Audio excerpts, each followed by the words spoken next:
Está entrando no ar mais um Conversa com Daniel Grijó na TV e o nosso super bate-papo vai ser com o doutor Jefferson Azevedo, psicólogo e neurocientista. Falaremos sobre a pós-modernidade dos homens. Não sai daí que já esperando você aqui da Interior TV depois dos nossos comerciais. Até!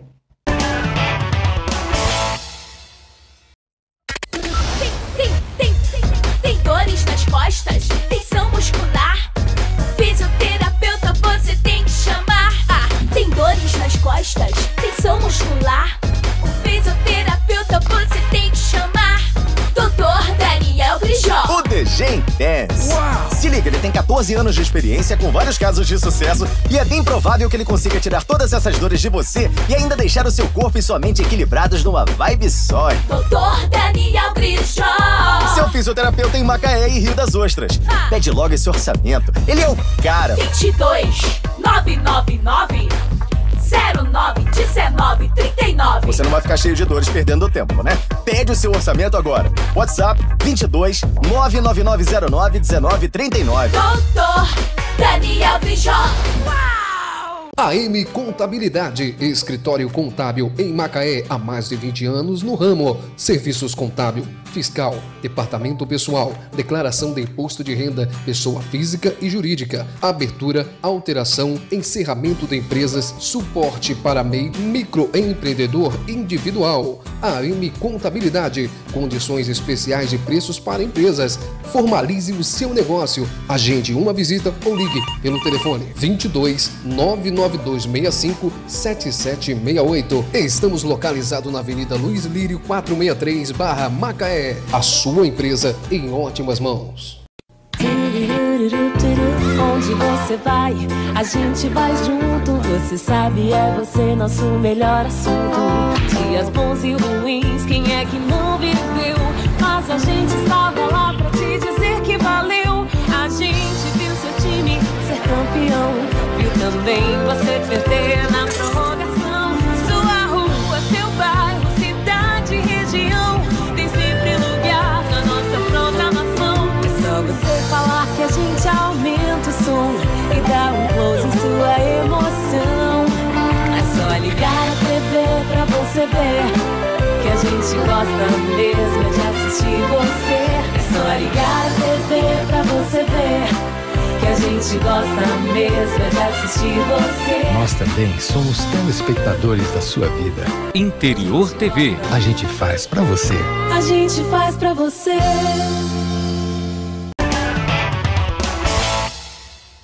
Voltamos dos nossos comerciais e ao meu lado o doutor Jefferson Azevedo, psicólogo e neurocientista. Doutor Jefferson, é um prazer receber o senhor aqui. Prazer, Daniel. Eu sinto lisonjeado em estar, assim, dividindo com o senhor esse espaço, porque eu sei que hoje em dia nós sabemos que o homem ele precisa se informar e ele quer saber sobre assuntos voltados à mente, né? E nós sabemos que o homem moderno de hoje em dia ele quer ter a informação, né? E hoje nós vamos abordar um tema muito complexo e um tema realmente bem conflitante, que é sobre o homem pós-moderno. Nós sabemos que hoje em dia existem os homens metrosexuais, as liberdades de expressão, as várias concentrações voltadas ao que eu posso fazer tudo, mas assim, nós como homens, muitas vezes temos certos tipos de interrogação ligado ao que é o moderno e os conflitos que esse moderno trouxe para o cotidiano do homem do dia a dia. Mas primeiro eu gostaria que o senhor se apresentasse, como eu já falei, né, o senhor é psicólogo, mas falasse as outras titulações que o senhor tem, as propriedades que o senhor tem, justamente para afirmar que o senhor tem propriedade de causa. Bom, Daniel, eu tenho dois pós-doutorados em cognição e linguagem. O que seria cognição para que a gente possa compreender um pouco melhor? Quando nós falamos de cognição, falamos como nós aprendemos o conhecimento de uma determinada forma. A cognição humana ela envolve os processos linguísticos, aprendizagem, memória, atenção, as funções inibidoras do cérebro, e os aspectos também emocionais. Então, cognição abrange todos esses processos. Porque, inclusive, na minha opinião, o mais difícil para o homem conseguir entender e discernir é o emocional. E esses processos emocionais, eles passam também por um processo de aprendizagem. Entendi. Em que vai, de uma determinada forma, sendo alterado ao longo do tempo. Uhum. Também tenho formação em neuropsicologia, em hipnose clínica, terapia do esquema, terapia cognitivo-comportamental, então, mestrado e outras formações. Ou seja, o senhor é o perito da mente e perito do conhecimento humano em relação a tudo isso. Porque, assim, bagagem, gente, não vai faltar. Eu gostaria de falar para você, ouvinte, telespectador, internauta, que é o seguinte, não sei se você está reparando, mas nós temos tido a oportunidade de receber aqui na Conversa com Daniel Grijó na TV pessoas, ou seja, homens que são profissionais ligados à saúde mental. Porque isso é um apelo, é um pedido que você, telespectador, ouvinte, macaense e fora da nossa região, da nossa abrangência da Inteira TV, tem pedido.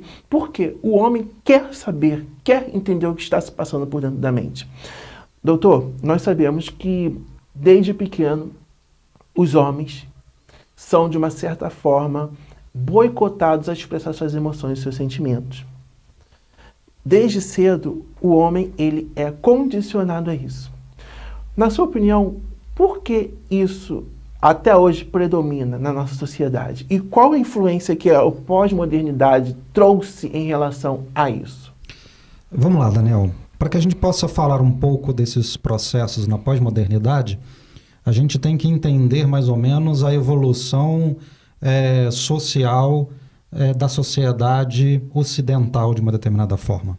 O contexto histórico. O contexto histórico. Para a gente compreender esses processos, a gente tem que pensar que o Ocidente ele foi, vamos botar assim, formado sobre 3 pilares básicos. Quais são esses 3 pilares? A filosofia grega, e aí é todo o nosso sentido de democracia e sentido de política. O direito romano, e aí toda a base jurídica, nós temos influência diretamente aí dos aspectos romanos, e uma visão religiosa judaica cristã. Então, o Ocidente ele tem esse processo. Quando eu falo Ocidente, é porque eu não falo que seja um aspecto universal.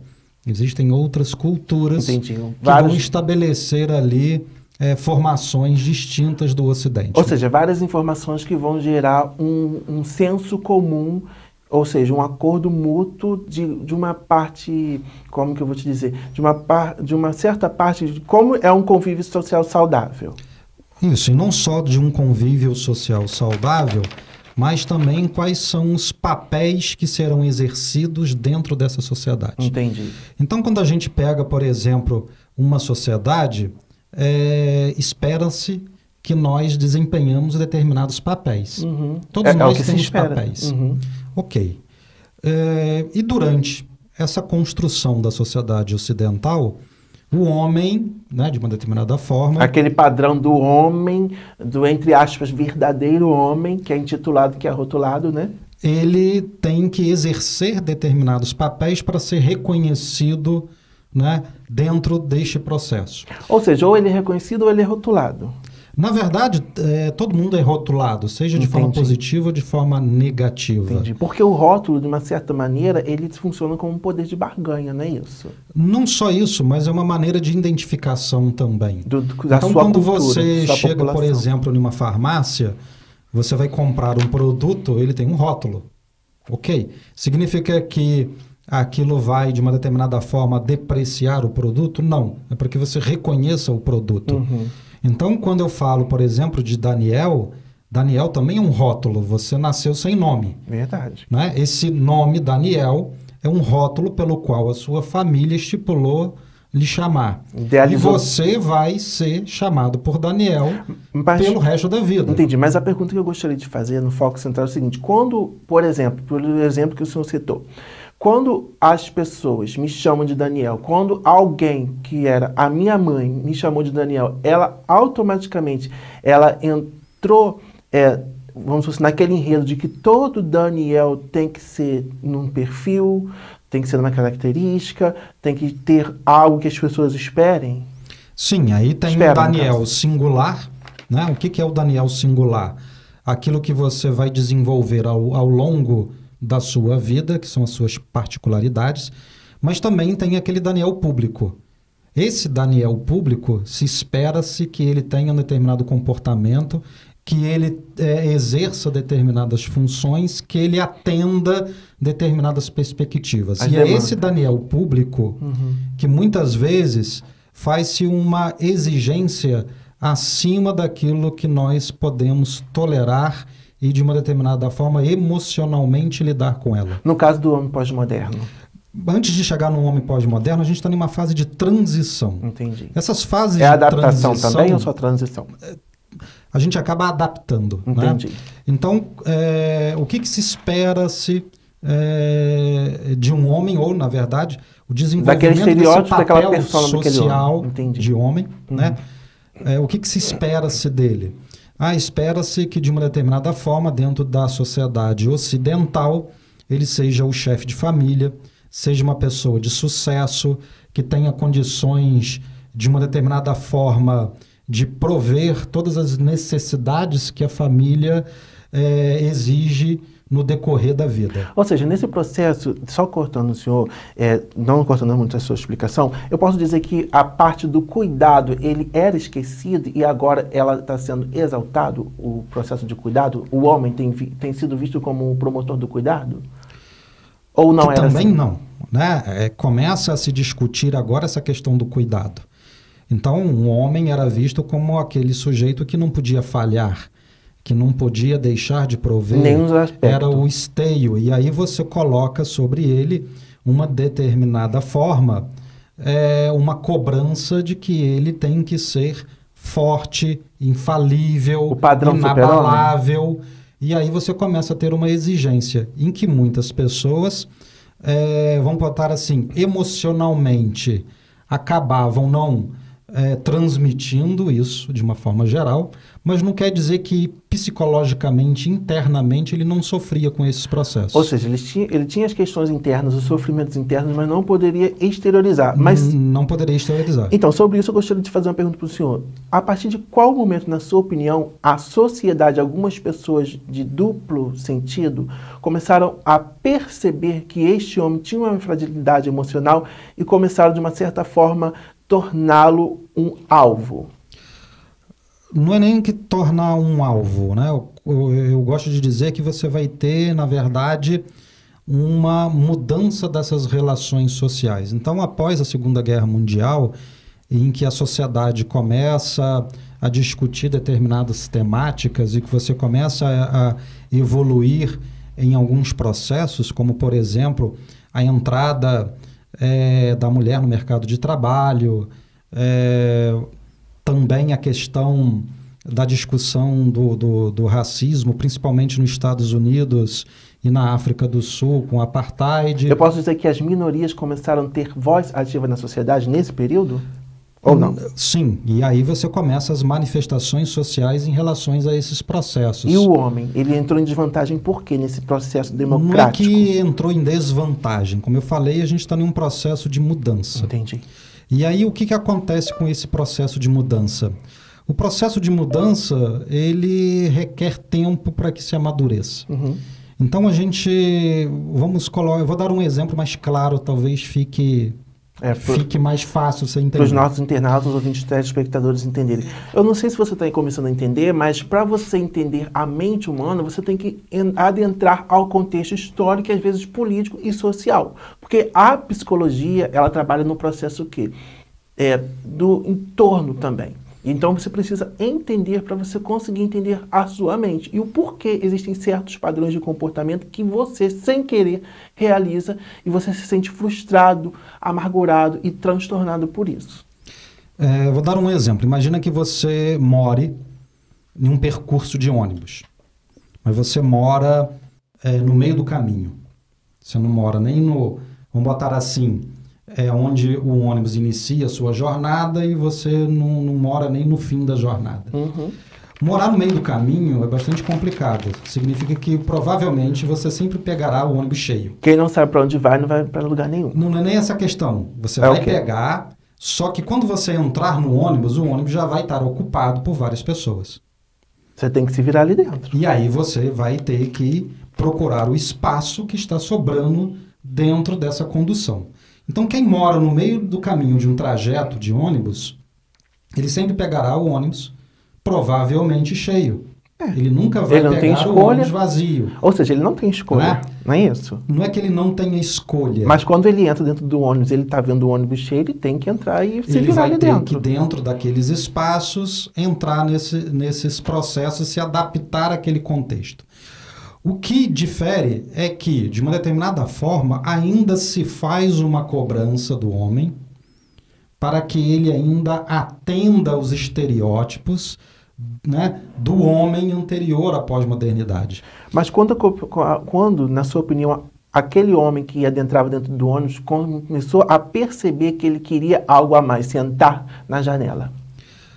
Do momento em que ele também começa a perceber que, como qualquer outro, ele também é um sujeito de direito. Mas é um sujeito também que pode expressar as suas emoções e que, de uma determinada forma, ele não tenha que ser cobrado mais pelas suas fragilidades. Então, antes o homem não podia mostrar suas fragilidades e, de uma determinada forma, escondia-se essas fragilidades do público. E agora não, eu posso manifestar as minhas fragilidades publicamente. Vamos lembrar de 2014, na Copa do Mundo, quando o Thiago Silva chorou durante o hino nacional. Inclusive, nas outras Olimpíadas agora, eu observei uma coisa muito interessante, que não sei se vocês de casa também observaram, que os atletas estavam realmente se abraçando, recebendo flores de girassol, tá? E um ursinho de pelúcia. Ou seja, que naquela época do modernismo, na época, 30 anos atrás, isso era como um símbolo de feminilidade, um símbolo de fragilidade, voltando à questão do senhor.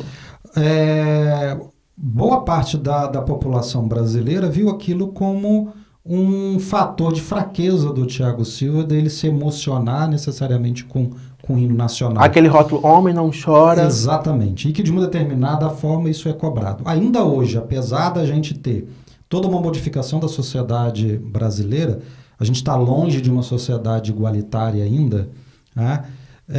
Mas espera-se, por exemplo, que o homem, né, ainda de uma determinada forma, seja aquele que vai manter financeiramente a família. O provedor, o mantenedor. Vai ser o provedor. Então, é cobrado dele. O macho alfa. Exatamente.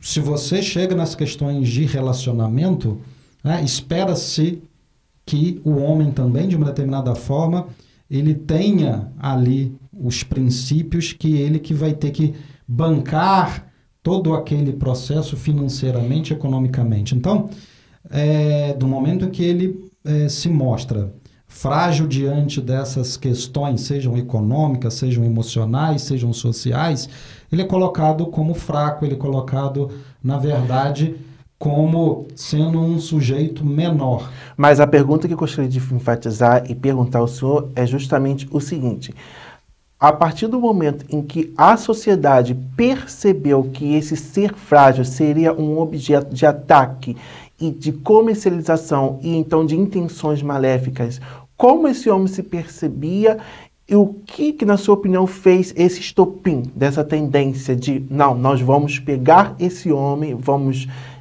traduzir este homem em relações comerciais financeiras? Bom, vamos lá. Quando você fala que o homem começa a investir também mais na saúde, você pegava, por exemplo, o SUS, você tinha uma política voltada para a mulher, né? Mas até hoje você ainda vê o número de mulheres indo a médicos e homens e não médicos. Guarda essa pergunta aí, que nós vamos para um breve comercial e já nós retornamos com esse bate-papo com o Dr. Jefferson aqui na Interior TV.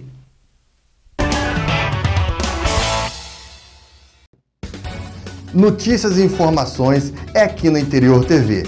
E você que quer anunciar o seu negócio, fazer uma propaganda, aqui é o local. Na Interior TV nós temos preços promocionais para você divulgar a sua marca. Então, entre em contato com a nossa produção com o telefone que está passando aqui e eles passarão todos os detalhes. Interior TV, a gente faz para você. Interior TV. A gente faz pra você.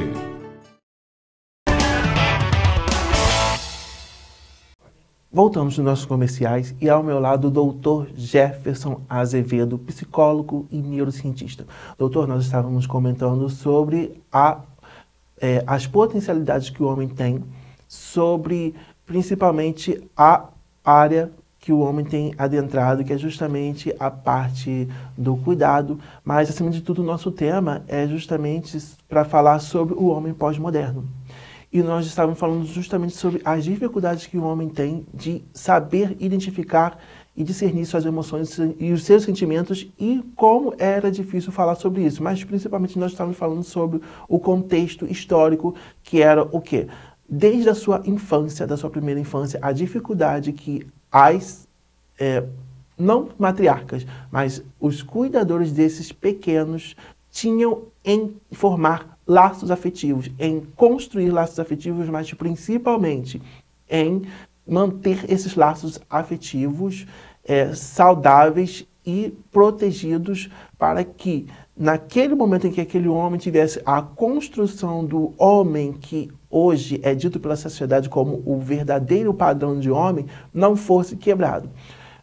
Sobre a parte da infância, que a gente chegou a abordar. Gostaria que o senhor falasse mais um pouco, justamente, que é um tema bastante polêmico, que os homens não gostam de comentar, nem as mulheres, sobre isso. Sobre algo que aconteceu nesse percurso da criação do homem para ele se tornar um agente, entre aspas, causador do mal. Mas tudo tem um porquê. Vamos lá, Daniel. É lógico que quando a gente fala de sociedade em transição, a gente começa a mudar alguns aspectos dentro da sociedade. Se o homem era sempre cobrado para não demonstrar as suas emoções, para que ele assumisse um determinado papel dentro da sociedade, é lógico que com as mudanças sociais que vêm ocorrendo nos últimos anos, e eu posso falar de final da década de 90 para cá, você começa a perceber algumas modificações que começam, de uma determinada forma, também mudar a conduta de comportamento na criação de alguns indivíduos. Ou seja, o fator cultural, o fator social levava aquela pessoa que cuidava daquele menino a moldá-lo em detrimento de alguns interesses? Não é nem uma questão de interesses, é uma questão mais de costumes. Entendi. Então, se você tem uma sociedade, por exemplo, machista, e quando eu falo de sociedade machista, as pessoas sempre pensam em homens. Uhum. Não. Existem mulheres machistas e existem homens machistas. E aí a gente pode falar de uma sociedade machista, em que ela não se restringe ao gênero masculino. Quando a gente fala de sociedade, a gente está falando de um todo, não é isso? De uma conduta de comportamento social. Quando essa conduta de comportamento social começa a se alterar, nós começamos a mudar. Só que essas mudanças, às vezes, elas não são tão rápidas como nós esperamos. Eu vou dar ali um exemplo. Na Suécia, por exemplo, licença de paternidade é também 4 meses, igual da mulher. Por que necessariamente, vamos pensar assim, apenas a mulher tem este intervalo de tempo maior?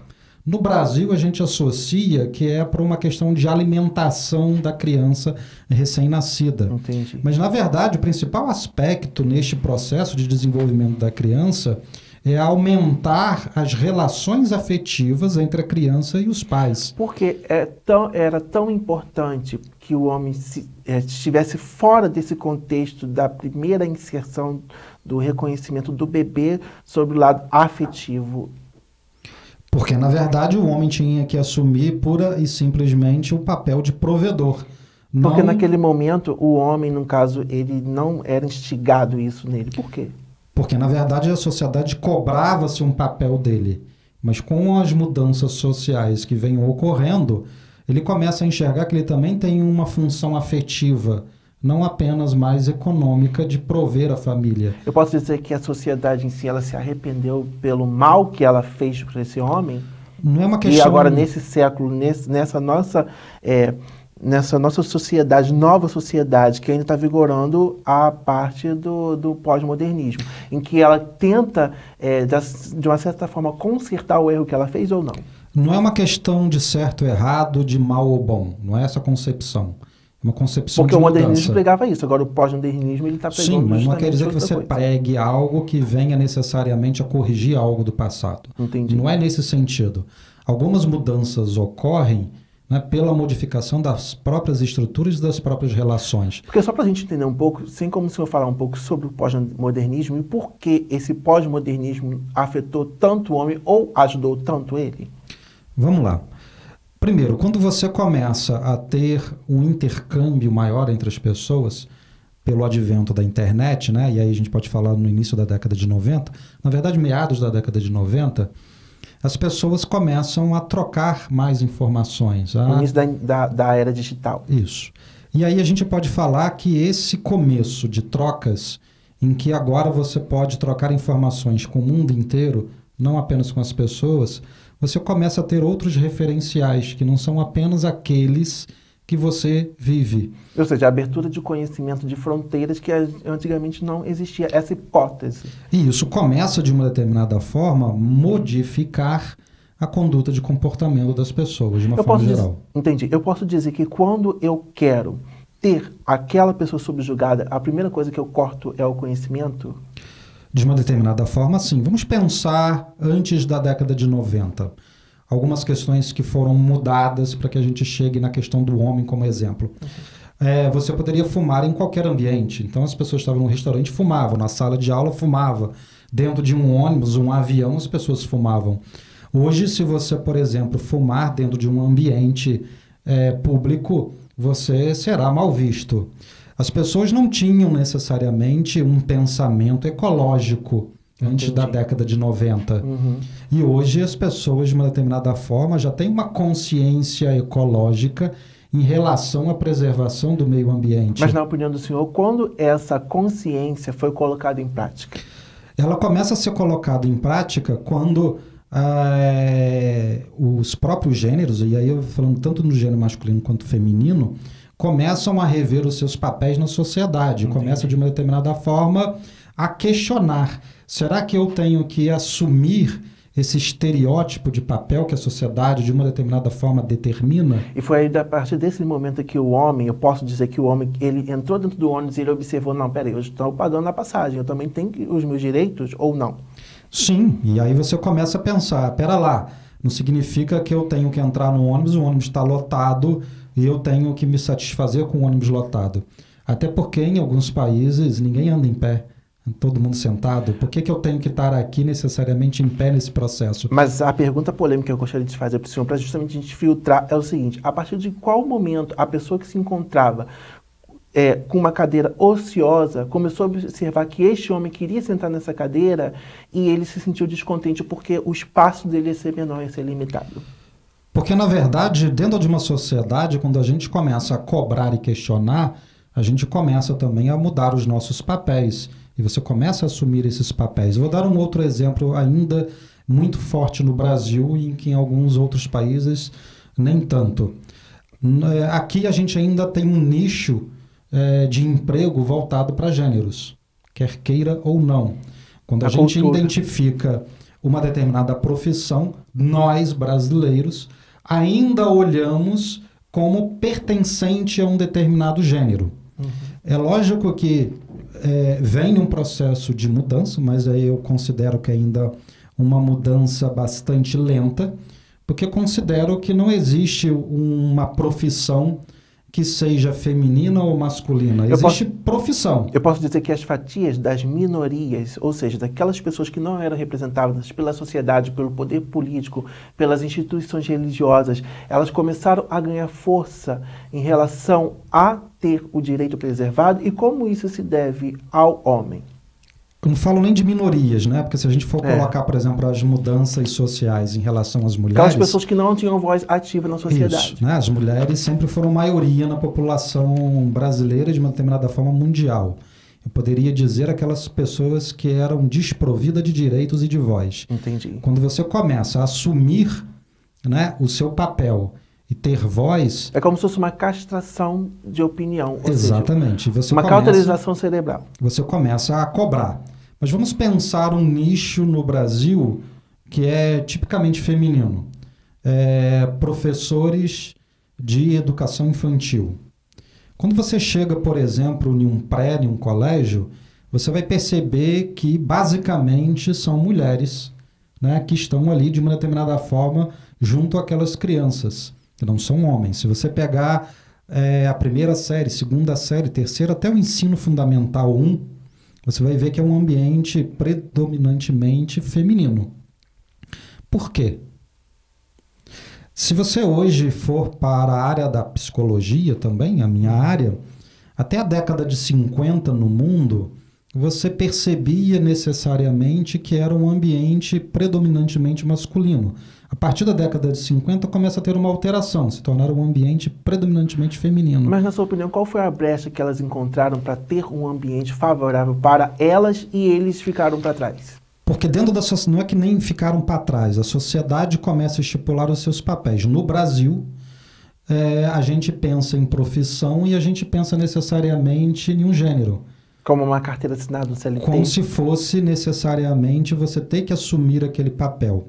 Espero que algum dia as pessoas pensam em profissões, elas pensam puramente em competência, não em gêneros. Entendi, doutor. No modernismo, teve grande ascensão a parte da medicina e da indústria, sendo que hospitais, centros psiquiátricos e indústrias começaram a emergir nesse modernismo. E no pós-modernismo, como a gente pensa, assim, eu pensava que pós-modernismo era uma coisa pós-modernismo, mas não, eram pessoas que tinham opiniões contrárias e muitas das vezes elas começaram a ser vistas como aquelas pessoas baderneiras.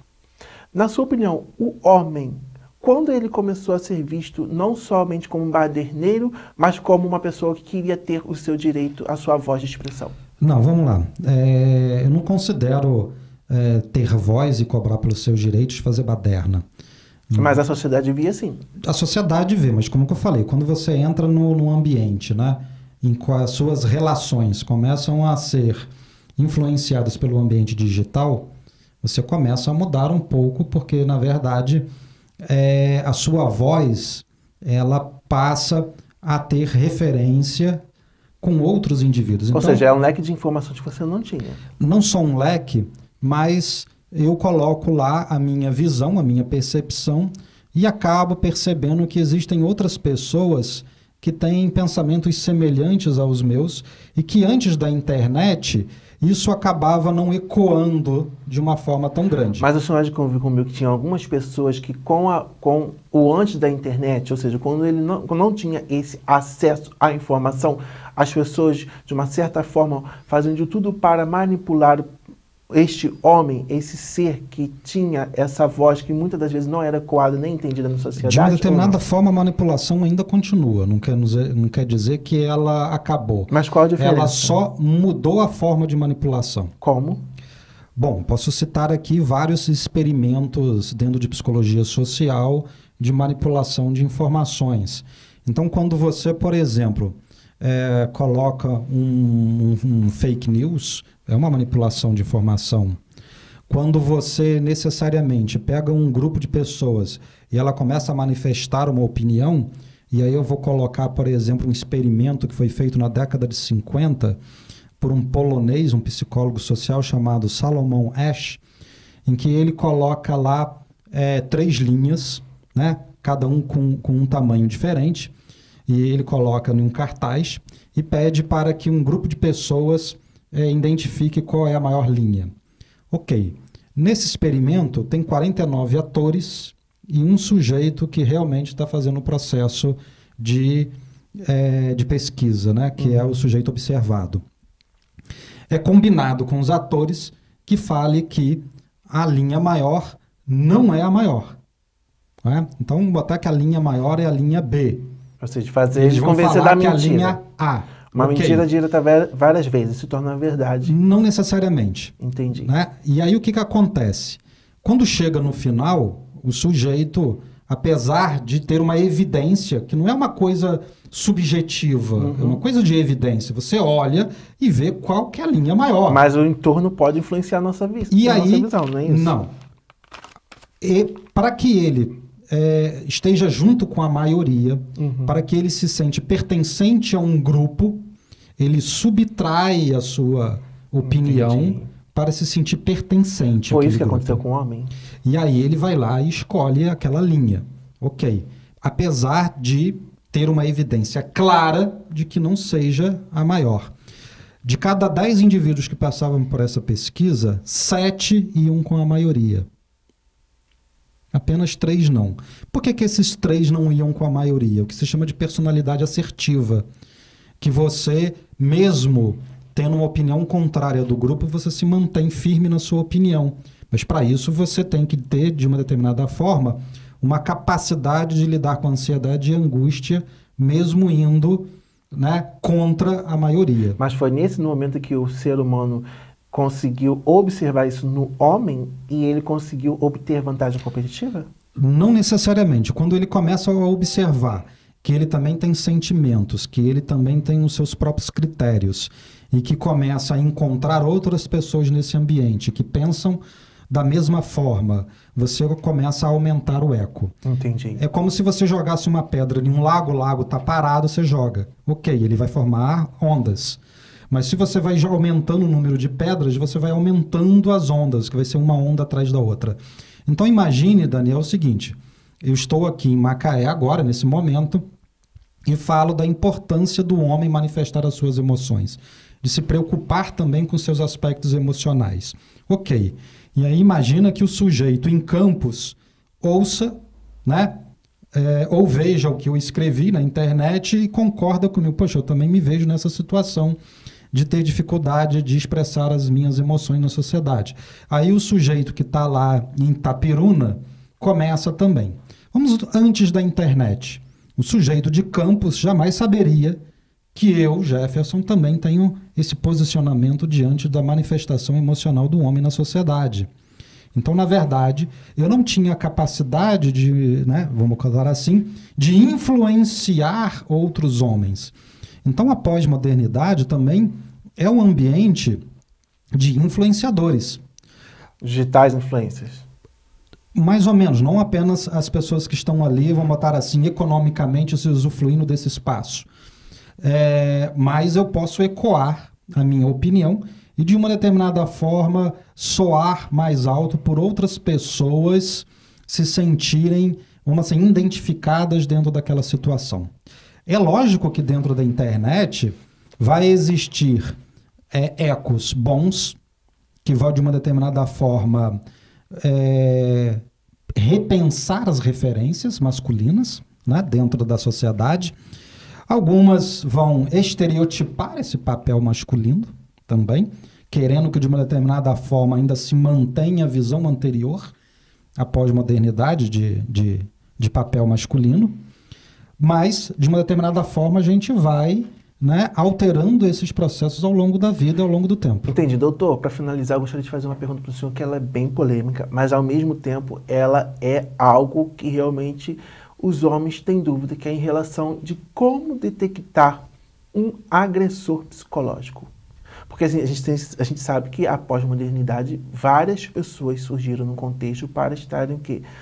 Trazendo, de uma certa forma, informação, mas em muitos casos alguém sempre se opõe a essa informação de uma maneira, vamos dizer assim, contraditória à moral e os bons costumes. Ou seja, como que eu posso detectar, ou seja, o nosso telespectador, ouvinte, internauta, pode detectar quando alguém está se apropriando de alguma informação e essa informação está gerando uma agressão ou algo que ele não queira fazer, um constrangimento moral ou físico? Bom, vamos lá. Quando a gente fala nessas questões da moral e de bons costumes, eu tenho um pouco de pé atrás com essas questões. Por quê? Essas questões, elas são questões sociais e temporais. Uhum. O que quer dizer?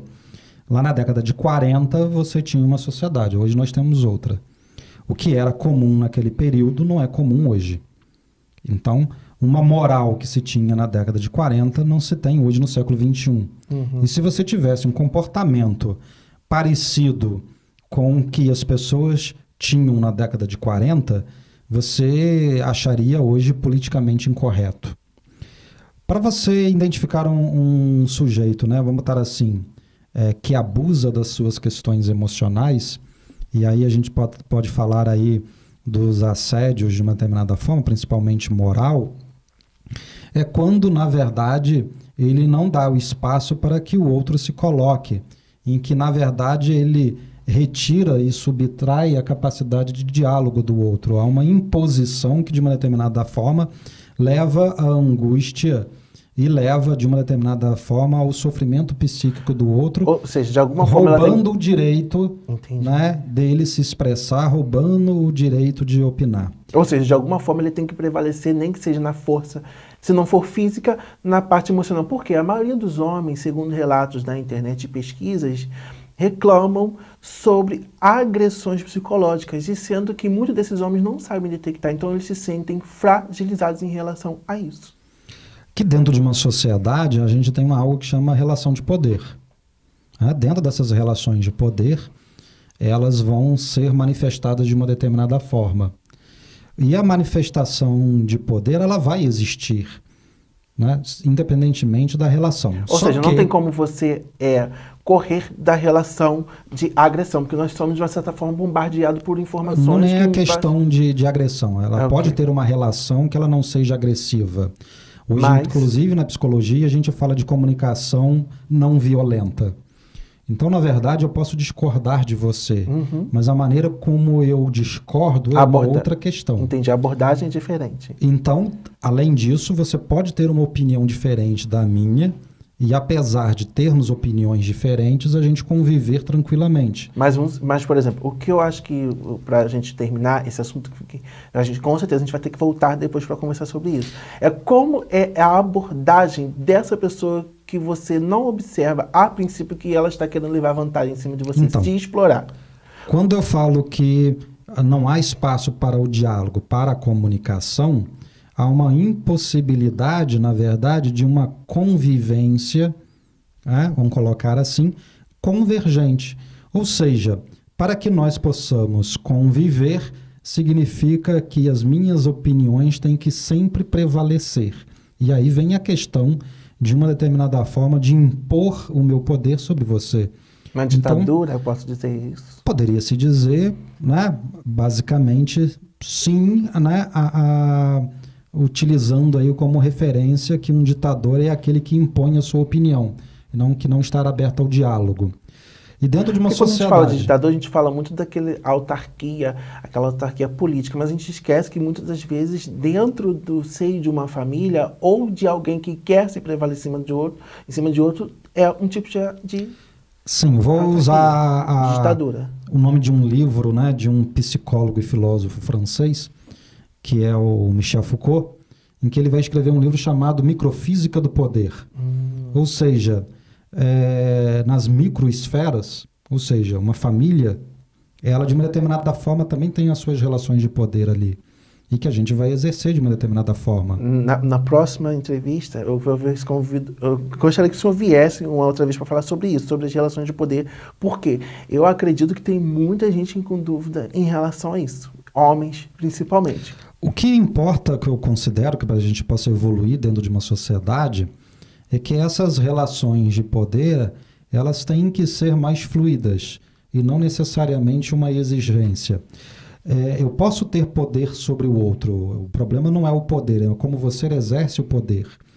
O poder de argumentar, não de impor, isso é bem diferente. Nem amedrontar.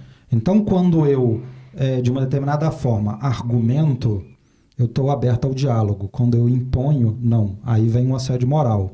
Entendi. E muitas vezes o homem não conhece. Porque às vezes aquela pessoa que se coloca naquele lugar de opositor é justamente aquela pessoa ruim. Mas muitas das vezes ele se vê como uma pessoa tão ruim, eu posso dizer isso, que ele se vê como uma pessoa tão errada que ele não consegue entender isso. Eu posso dizer isso? Para a gente terminar? A gente pode dizer mais ou menos, porque também a pessoa vai exercer o poder de acordo com o que ela aprendeu também ao longo da vida dela. Mas para eu mandar, eu preciso de que alguém seja subordinado, não é isso? Sim. E quando se ultrapassa o limite? Ultrapassa o limite, mas aí eu já falei do Michel Foucault, tem um outro teórico, aí, um filósofo chamado Hegel, que ele vai escrever um um conto, né, um artigo que eu acho muito interessante, que vai falar da questão da dialética entre o senhor e o escravo. Que o senhor só é senhor porque tem escravo. Se não tiver escravo, não tem senhor. Então, se eu responder a pergunta, a gente vai ficar com esse tema aí dentro da nossa cabeça, inclusive os nossos telespectadores, ouvintes, internautas vão aguardar o próximo programa para a gente comentar sobre isso aí.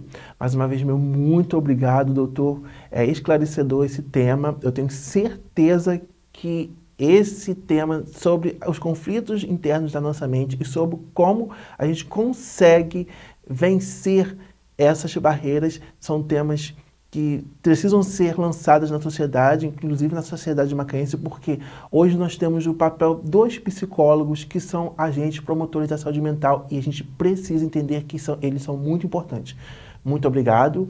Não se esqueça, o nosso programa é às terças-feiras, no horário de 20h30, e eu espero você aqui na Interior TV. Até. É muito assunto. Você deu a tese para ele se despedir, não? Isso. Então você pode falar aqui. Quero agradecer mais uma vez a sua presença e dizer suas considerações finais. Aí eu vou falar. Vai. Tá. Eu gostaria de agradecer mais uma vez a ilustre presença do doutor. Eu gostaria que o senhor fizesse as considerações finais, mencionando, se puder, seus telefones de contato, WhatsApp, onde o senhor atende, onde nós podemos encontrar o senhor nas redes sociais. Ok. Eu que gostaria de agradecer, Daniel, pelo convite de estar aqui dialogando com você, né? Já que eu falei aqui durante esse tempo em que nós tivemos aqui uma conversa, o diálogo ele é fundamental para a formação de uma sociedade mais justa e mais igualitária. E até, de uma determinada forma, para abrir os espaços para todos. Considero que dentro de uma sociedade, vamos colocar assim, mais justa, ela deve trabalhar, na verdade, com o máximo de diálogo possível para que todos possam ser inseridos. Eu tenho um canal também no YouTube chamado Psicologia Sem Segredos, que é um canal que eu coloco lá material voltado para o público de uma forma geral, com vários temas interessantes na área de psicologia e também de neurociência. Tenho o meu Instagram, que eu também coloco lá alguns materiais também, um Instagram profissional, que eu também coloco lá algumas lives, alguns debates que eu faço também com outros profissionais de saúde e de outras áreas também a respeito dos mais diversos temas. E para quem quiser estar entrando em contato aí comigo também, né? Além do canal no YouTube e do meu Instagram, o meu telefone para contato é 22 992 25 55 25. Estou aberto aí para todos que quiserem conversar e dialogar, para que a gente possa falar dos mais diversos temas e também sobre saúde mental. Eu também sou psicólogo clínico, atendo também, tenho meu consultório. E tem endereço? Rua Doutor Bueno, 111 301. Algum local perto de referência? Atrás do Hospital São João Batista. Ok. Mais uma vez, meu muito obrigado e eu espero você aqui na Interior TV. Interior TV. A gente faz pra você.